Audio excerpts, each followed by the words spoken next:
We begin with a live look at Capitol Hill. Tonight, members of the Senate are getting prepared for a hearing tomorrow on the security failures during last month's attack on our Capitol. Good evening. Thank you for being here with us at 7. I'm Lorenzo Hall. This hearing comes as President Biden's nominee for Attorney General told senators during his confirmation hearing today the Capitol riot investigation will be his first priority if he's confirmed.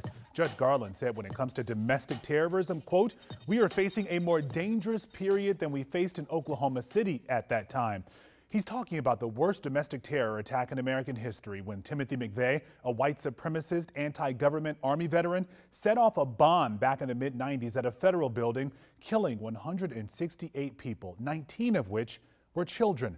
Now, Judge Garland oversaw the case for the Justice Department against McVeigh. Now, fast forward to today, and Garland not only promises a broad investigation into the rioters, but those who also helped them.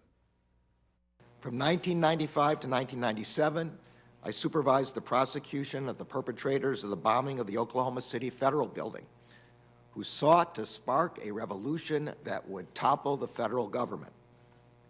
If confirmed, I will supervise the prosecution of white supremacists and others who stormed the Capitol on January 6th, a heinous attack that sought to disrupt a cornerstone of our democracy. All right, so we saw the attack on the Capitol, and those words there from Judge Garland only reminding us of what we are facing right now. I spoke with Dr. Rashawn Ray, a professor of sociology at the University of Maryland, who researches white supremacy and domestic extremism, to get his take on how we eliminate this threat.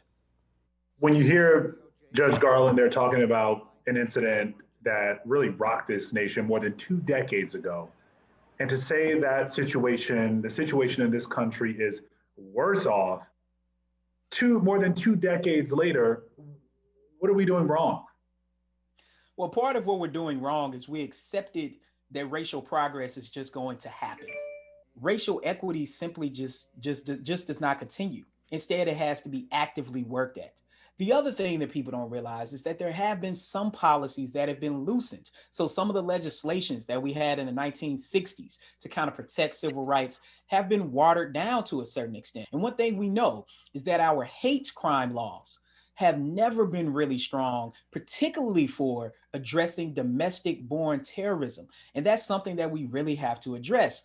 Partly is because when we look at America, we have accepted color blindness, particularly when former President Obama went into office. It was like, oh yes, we finally reached the mountaintop that Dr. Martin Luther King Jr. discussed. And instead what it did was actually brought out more people from the fringes who did not want to see a Black man and did not want to see America progress to its true ideals. So, I mean, look, when it comes to domestic terrorism, it's something that should worry all of us. And, that's what's frightening, because the Department of Homeland Security did issue that bulletin late last month.